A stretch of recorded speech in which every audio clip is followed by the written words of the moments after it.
Answer some additional questions about that. I want to continue to emphasize that this is an ongoing and active investigation with all of our law enforcement partners. If anyone has any surveillance footage whatsoever of the July 4th Highland Park parade, we would urge them to contact the Highland Park Police Department. Deputy Chief Covelli probably has the best phone number for that. I can take a few questions. Sir, can you tell us, there's been this question about how the shooter obtained these weapons, this question about maybe the father sponsoring this license even after those initial contacts with law enforcement. Are you looking at any potential criminal charges with other family members, the parents perhaps? I don't want to comment on that. I don't want to answer that question right now in terms of what our work continues to be to look at all of the information and evidence in this case. Is there precedent to charge a family member who has signed off on a FOID application for someone who's under 21? Is there precedent for that? That is not something that I have done in my administration. It is something we can get back to you on that question in terms of whether that's been done in the past. I know there's another state in Michigan, totally different set of facts. We can get back to you on that, but that's not something that I have personally done while I've been state attorney. The last hearing, Mr. Crimo's statement to police was discussed. Can you please elaborate on that and what he admitted to? Well, his statement was voluntary. He was questioned in the Highland Park Police Department. He was read his Miranda warnings, offered attorneys, etc. He went into details about what he had done. He admitted to what he had done. Can you provide new insight into his trip into Wisconsin and any potential motive or motivations for that? No, and I was also asked the question if he said why he did it. We don't want to speculate on motives right now. Has he spoken about it? I'm going to refer that question to Deputy Chief Covelli. Certainly, our investigation is gone very much into what happened after the shooting, what Crimo's plan was.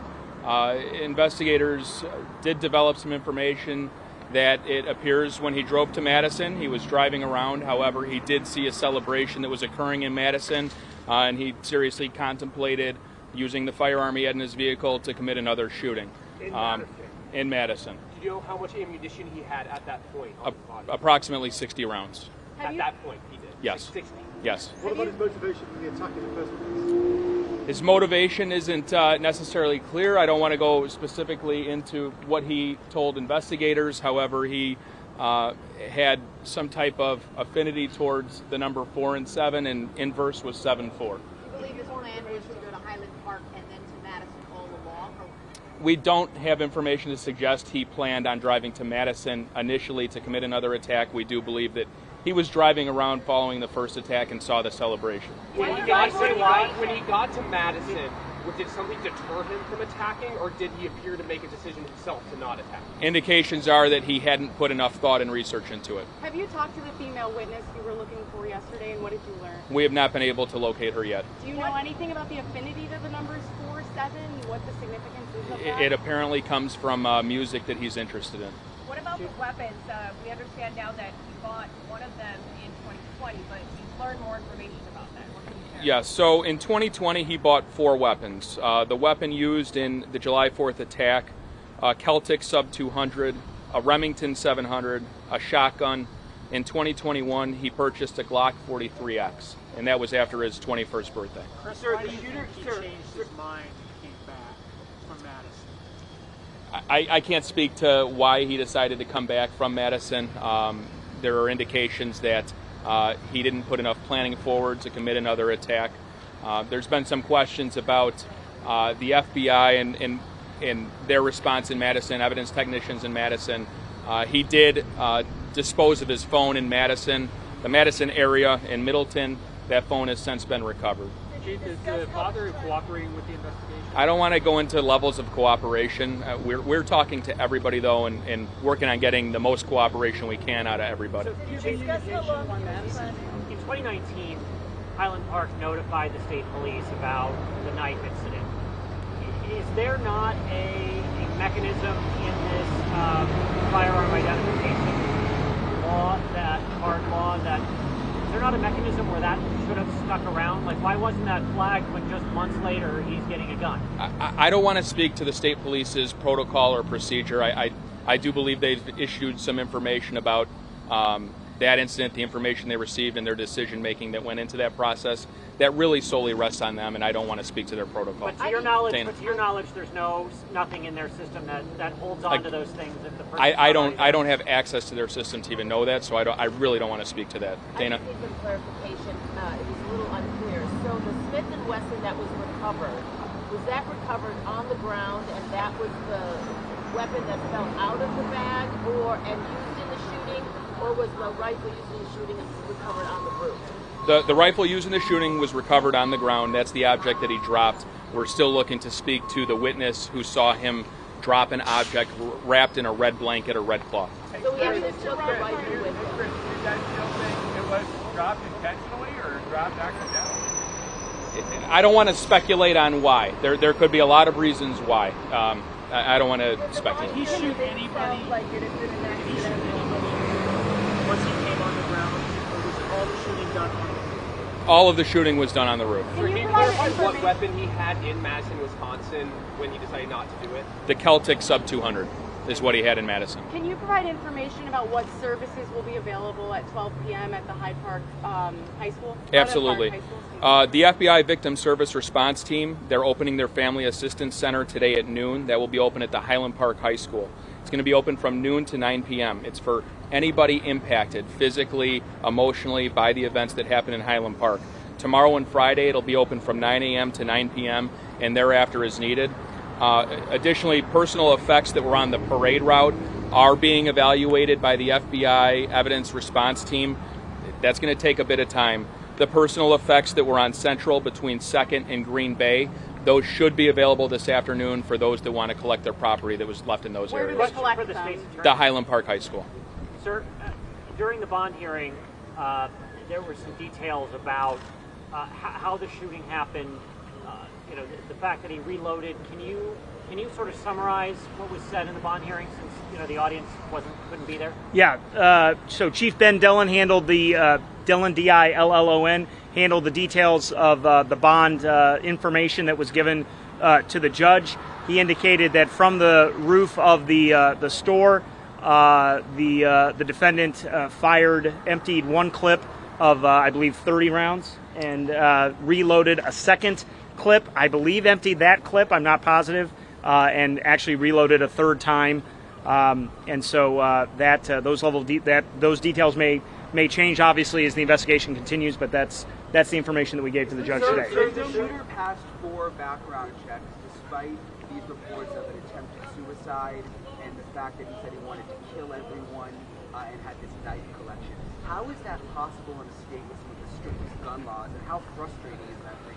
So a couple things. I made these comments yesterday that I think we need to increase our awareness about the red flag law. We can certainly get you the details of that red flag law. We have a little bit of information about that today.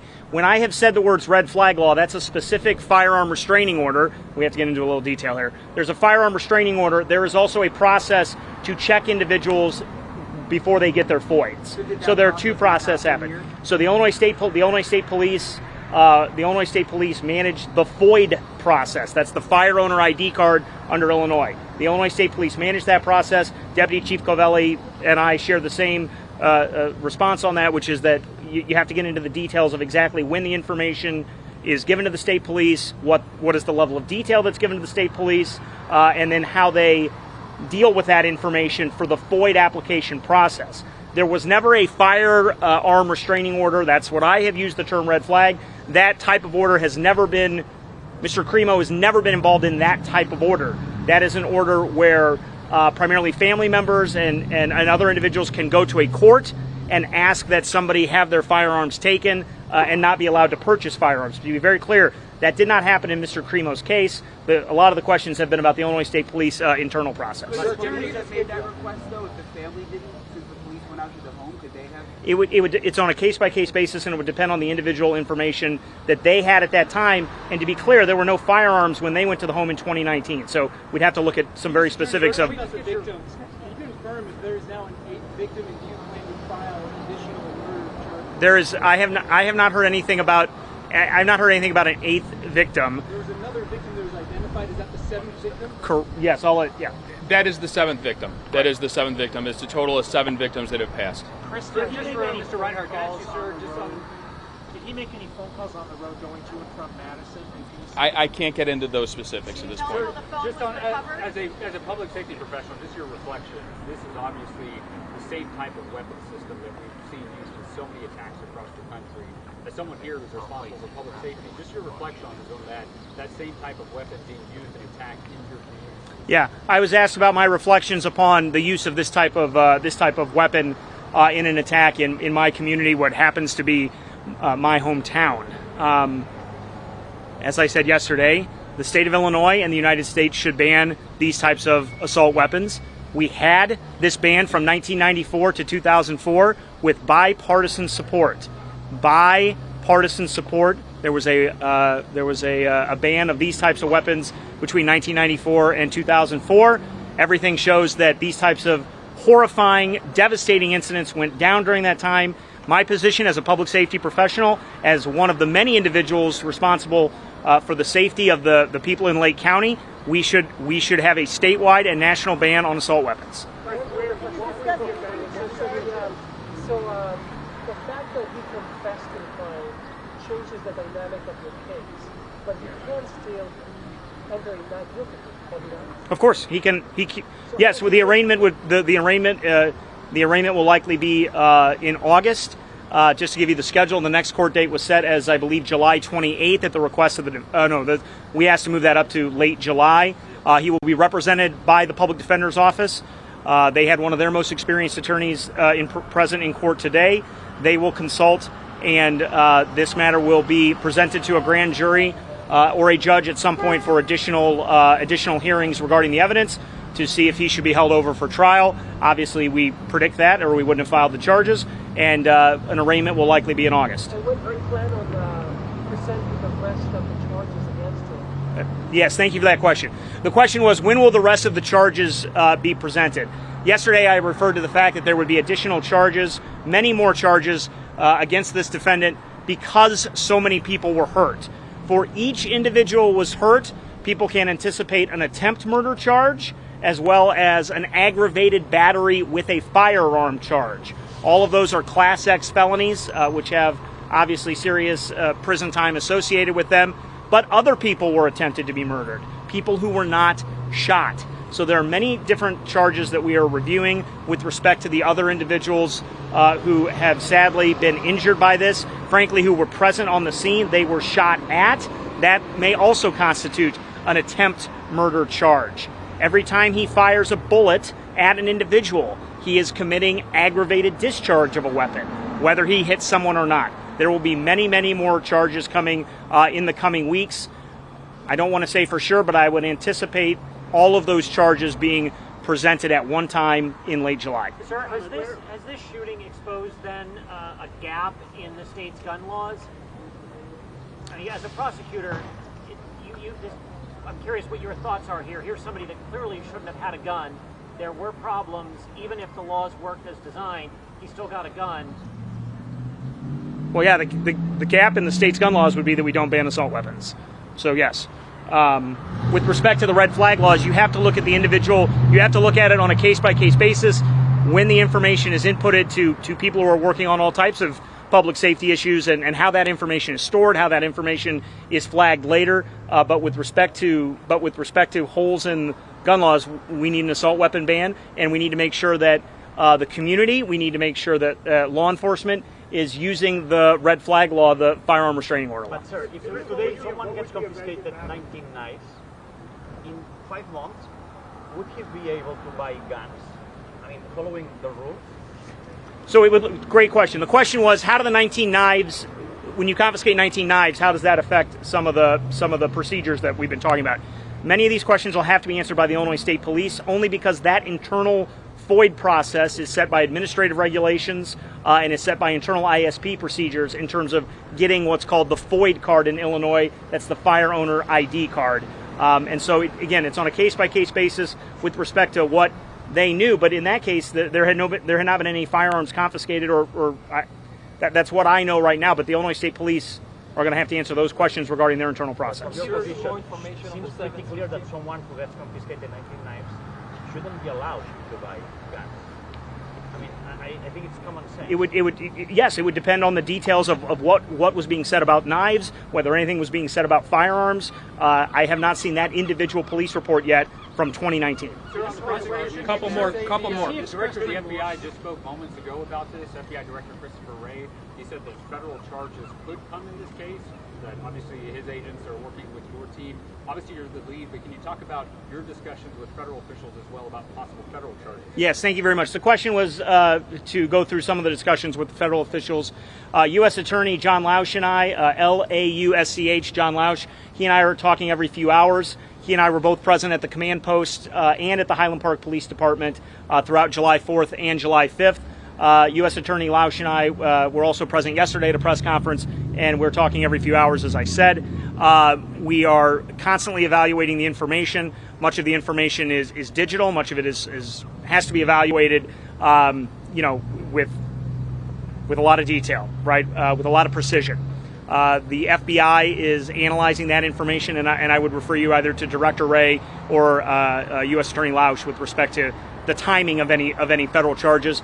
We are working with them constantly. Our cybercrime lab is in constant contact with FBI agents, and we are all working together. It's obviously all hands on deck as we continue to evaluate this active investigation. Mr. Crimo, what was the official event that he was looking to attack?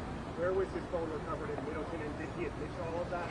I don't want to get into specifics about what he said in the interview and what he didn't say in the interview, or what he admitted to and not, but what investigative leads have thus turned up is that while he was driving and he located this celebration occurring in the Madison area, he contemplated another attack with the firearm he had in his car.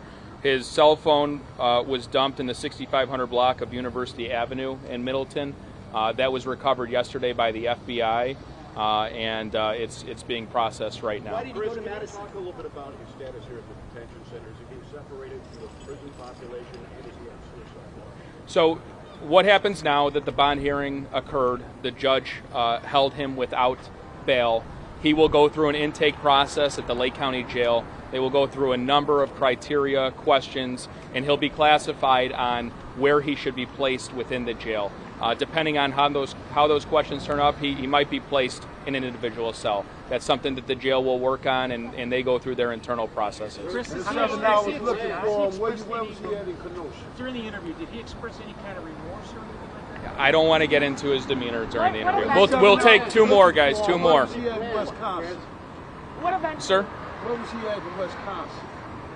When he was at the 7 hours that we were looking for him, when he went to Wisconsin, on his way back, he was caught on 41 by North Chicago police officer. Where was he at in Wisconsin? He was in Madison and Middleton, Wisconsin. Do you have any indication why he went to Madison of all places? No. And no indication. What event was it that he was contemplating? There was some event, celebration occurring in the Madison area. Chris, how long did he plan for the Highland Park shooting? He planned this for several weeks for the Highland Park shooting. Any last questions for the state's attorney? All right, folks, this is probably going to conclude our formal press briefings on this matter. If there is breaking news or anything major that does develop, we will call a press conference. Otherwise, I would not anticipate major press briefings like this. Investigators have months to go continuing their investigation into this. We'll be collaborating very closely with the state's attorney's office. They'll be collaborating with their federal partners. We'll be collaborating with our federal partners. Any specific questions, please reach out directly. Thank you all. One more question. Is he on suicide watch? He's being classified now. I don't know yet.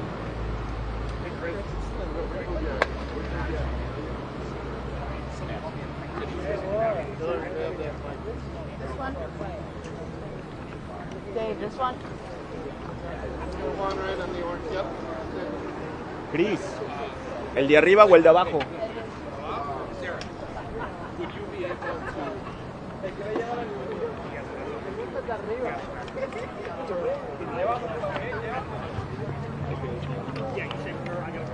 I gotta go back.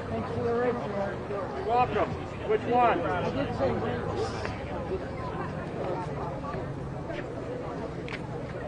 Piquín, vamos a hacer en español, ¿sí?